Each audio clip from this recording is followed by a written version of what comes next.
जिस तरह ट्रायल्स की बात की आनंद भाई, ये क्या मामला है कि 2-2, 3-3 गेंदें और हजारों बच्चे आ जाते हैं ट्रायल में? ओपन ट्रायल के मामले को आप किस निगाह से देखें? नहीं, आई थिंक ये बिल्कुल भी ठीक नहीं है। हमने इसीलिए, अगर आपको मैं थोड़ा सा पीछे लेके जाऊंगा, जब लास्ट टाइम जब नजम सेठी के दौर में थोड़ी देर के लिए आए थे, तो हमने कोशिश ये की थी कि ये ओपन ट्रायल्स लेने के बाद कम से कम 4 टीमें वहाँ बना दी जाएं।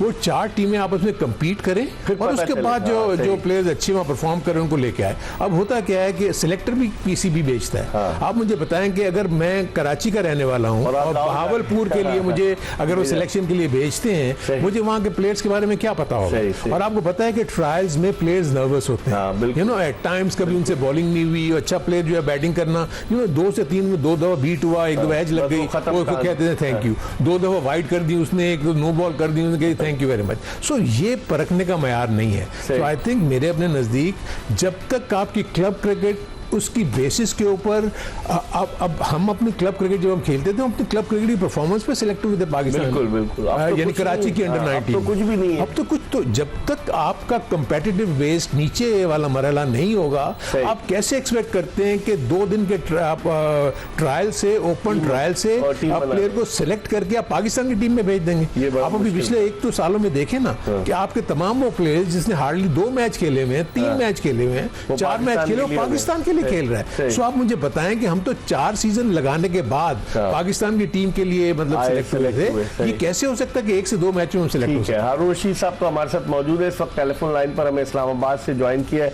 सीनियर स्पोर्ट्स जर्नलिस्ट अब्दुल मोई शाह ने, जो डी न्यूज से वाबस्ता है और बड़े अरसे से क्रिकेट भी कवर कर रहे हैं, दीगर खेल कवर कर रहे हैं। इनसे बात करते हैं। अस्सलाम वालेकुम शाह साहब।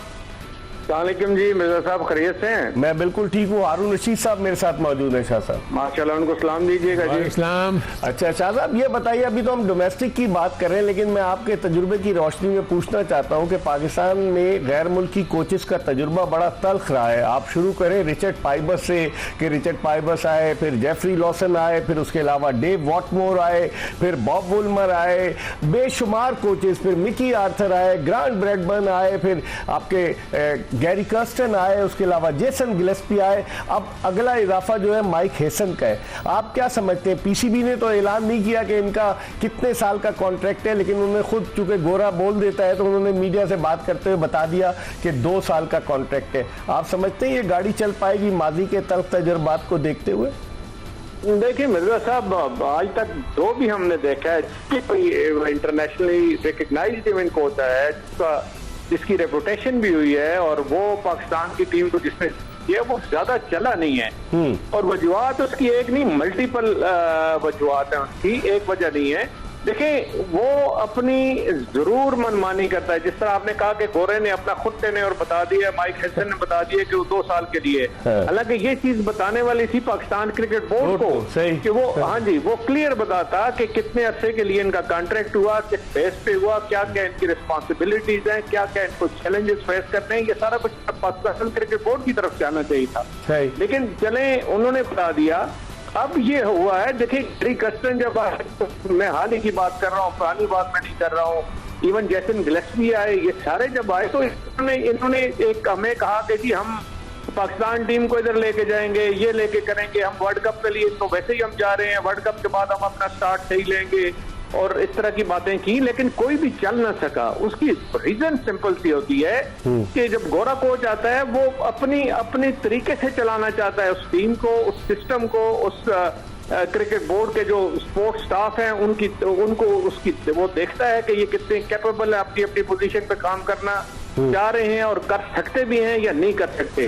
अगर वहां से कोई थोड़े मसाइल आते हैं तो वो फिर पार्ट ऑफ इवेंट्स मतलब है कि वो है कि मैं छोड़ दूं, मैं इस तरह वो नहीं चलता। कता कलामी थोड़े नहीं, बड़े मसाइल आते हैं। पहले जेसन गिलेस्पी का इंटरव्यू आया, अब हाल ही में गैरी कर्स्टन ने कहा है कि सियासत बहुत होती है। तो आप नहीं समझते ये मसाइल जो है, ये तो क्रिकेट बोर्ड को इनको रखने से पहले सोचना चाहिए कि मसाइल पैदा होंगे। जब वो रख लेते हैं, उनको बड़ा आओ भगत करते हैं, वेलकम करते हैं, और उसके बाद क्या हो जाता है?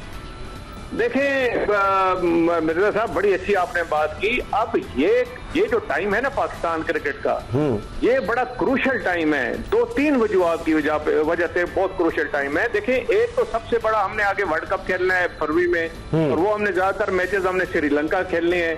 फिर हमें 1 साल तक हमें टॉप 6 टीम्स में आना है। वो कट ऑफ डेट होती है ओलंपिक्स के लिए। आपको ओलंपिक अगर खेलना है तो आपको टॉप की 6 टीम्स में आना है, 20 टीम। अगर आप नहीं आएंगे तो आप ओलंपिक से बाहर हो जाएंगे। हाँ, लॉस एंजलिस ओलंपिक्स के लिए जी जी, उससे बाहर हो जाएंगे। वो 1-2 साल पहले आपको उसके लिए वो मतलब टीम्स फाइनल हो जाती है। ये नहीं है कि वो 3-4 महीने पहले जाके फाइनल हो जाती है। सही।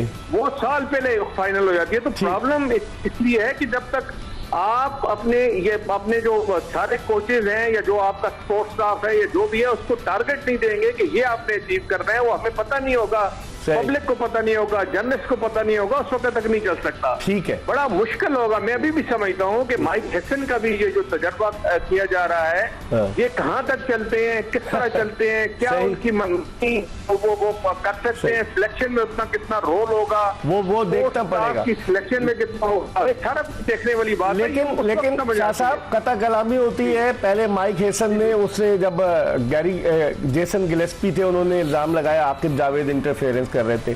अब माइक हेसन जो है वो उन्होंने कैंप अभी तो गए हुए हैं, लेकिन पता चला वहाब रियाज जो है वो कैंप को देख रहे हैं। तो आखिर वहाब रियाज में ऐसी क्या चीज है? वो गैर एलानिया चीफ सेलेक्टर रहे, पाकिस्तानी क्रिकेट टीम के सीनियर मैनेजर का ओहदा तख्लीक किया गया, उन्हें मालदीव भेज दिया गया कोचिंग कोर्स के लिए। फिर उसके बाद जो मेंटोर्स रखे जिनकी 50 लाख तनख्वाह थी, उनके ऊपर वहाब रियाज को रख लिया गया। फिर पीसीबी की जितनी पॉडकास्ट होती है वो कर रहे हैं। तो क्या पाकिस्तान क्रिकेट में कोई और क्रिकेटर नहीं है? एक ही आदमी है। इससे तो मोहसिन नकवी साहब को बजाय उनकी रेपुटेशन को और नुकसान पहुंच रहा है। क्या कहेंगे आप? देखिए, ये तो मिर्जा साहब आपकी अक्सर दराज से आप बेहतर समझ सकते हैं कि वहाब रियाज हर जगह किस तरह फिट हो सकते हैं। मतलब या आप अच्छे कोच हैं, अच्छे सिलेक्टर हैं, अच्छे स्पोर्ट्स स्टाफ के मेंबर हैं, अच्छे आप क्रिकेट बोर्ड के ऑफिशियल हैं। भाई कोई एक काम हो तो आप कर सकते हैं ना, हर काम तो आप नहीं कर सकते। जैक ऑफ ऑल बन गए, मतलब आप कोई काम भी नहीं कर सकते। जैक ऑफ ऑल बन गए ना शाह साहब। हाँ, जैक ऑफ ऑल ट्रेड, मतलब कोई काम नहीं कर सकते। तो आप समझ तो ये इसकी कमजोरी किसकी है शाह साहब? जरा आप खुल के बताएं ना, इसमें कमजोरी किसकी है? देखिए, सिंपल सी बात है। ये पंजाब गवर्नमेंट मेरे और उस वक्त हमारे जो चेयरमैन पाकिस्तान क्रिकेट बोर्ड थे, वो चीफ थे, उनके इतने क्लोज हो गए कि वो मेरा ख्याल है शायद उससे कंसल्टेशन वगैरह इतनी की कि अब वो वहाब रियाज को छोड़ नहीं सकते। मेरा ख्याल नहीं है कि वहाब रियाज किसी भी रोल में फिट होते हैं इस वक्त पाकिस्तान क्रिकेट बोर्ड। अब सिर्फ चेयरमैन बनना बाकी रह गया है शाह साहब। हाँ, चेयरमैन बनना, लेकिन नहीं, देखिए हर एक का अपना काम होता है जी। और काम अगर आपको आता है तो फिर ठीक है, अगर नहीं आता तो फिर आप जबरदस्ती चिपकने वाली बात तो नहीं है ना, इससे बदनामी हो रही है। ठीक है, ये हमेशा भी इस तरह की बात होती है। आप एक को अगर फेवरेट करके उसको हर रोल देंगे तो वो शायद ही फिर कोई रोल अच्छा कर सके। सही है, ठीक है शाह साहब, बहुत बहुत शुक्रिया, आपने हमें वक्त दिया। इस्लामाबाद से सीनियर स्पोर्ट्स जर्नलिस्ट अब्दुल मोही शाह टेलीफोन लाइन पर हमारे साथ मौजूद। आलम भाई, बात तो वो सही कर रहे थे कि देखे ना, जैक ऑफ ऑल बनेंगे। पाकिस्तान में इतने 255 के करीब टेस्ट क्रिकेटर्स कुछ इंतकाल कर गए, कुछ हैं और कुछ तजुर्बाकार हैं। तो अगर उन सबको नजरअंदाज करके, लोग तो कहते हैं कि चेयरमैन साहब की वजह से, लेकिन ऐसा होना तो नहीं चाहिए। दुनिया में ऐसा कहीं होता है कि एक ही आदमी कई ओहदों पर फायद रहा हो? देखिए, ऐसा कहीं भी नहीं होता। दूसरा, मैं आपको एक चीज़ जो अभी बातों में बात निकल रही थी कोचिंग के हवाले से, जैसे आप बात कर रहे थे, देखिए आपको हमें थोड़ा सा ये भी देखना होगा कि आपके पिछले 10 से 15 सालों में आपके कितने चेयरमैन चेंज हुए, और आपके जितने ज़्यादा पीसीबी में चेंजेस आती हैं उसी मुनासिबत से आपकी गाइड, आपकी जो पॉलिसी मेकिंग में चेंजेस आती हैं, जिसकी वजह से आप देख रहे हैं कि कोचेज जो है बहुत ज़्यादा चेंज हो जाते हैं। और जहाँ तक फॉरेन कोचेज की बात है, देखें वो अपने साथ एक प्लान लेके आते हैं। उस प्लान में उनको सपोर्ट चाहिए होती है, पीसीबी की सपोर्ट चाहिए होती है, उनको सिलेक्शन कमेटी की सपोर्ट चाहिए होती है, उनको प्लेयर्स की। जहाँ भी ये ट्राई का गड़बड़ करता है और तो वहां फिर ये सारा प्रॉब्लम शुरू हो जाता है और वो बिकरिंग शुरू हो जाती है।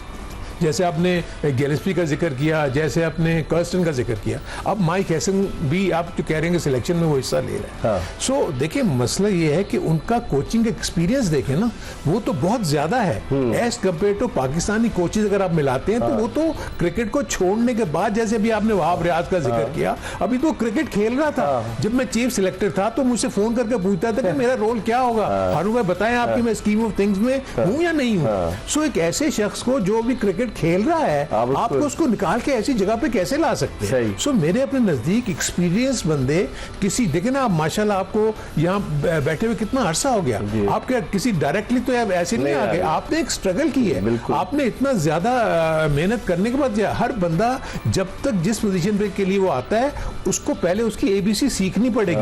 अगर आप कोचिंग में आ रहे हैं तो एबीसी कोचिंग की सीखें, आप एडमिनिस्ट्रेशन में आ रहे हैं तो एडमिनिस्ट्रेशन सही। की एबीसी सीखें। जब आपको नॉलेज ही कुछ नहीं है, इसलिए आप देखें कि जो एक्सपीरियंस का कॉलम होता है आपकी सीवी में, वो जब बड़ा- आपकी जॉब एप्लीकेशन आप देते हैं उसमें एक्सपीरियंस आपको लिखा बताता जाता है, सही इनका कह जो आप लिखेंगे तो बॉब वुडवर्ड का जब मैंने सीवी देखा तो उसका एक्सपीरियंस इतना बहुत जबरदस्त था था। कि 25 साल तो कोचिंग कर रहा था, उसके बाद उसको किसी टॉप कंट्री की जॉब मिली। सही। यहाँ तो बगैर जॉब किए हुए, बगैर आपने तजुर्बे के। तजुर्बे के किए हुए, and then you talked about this course.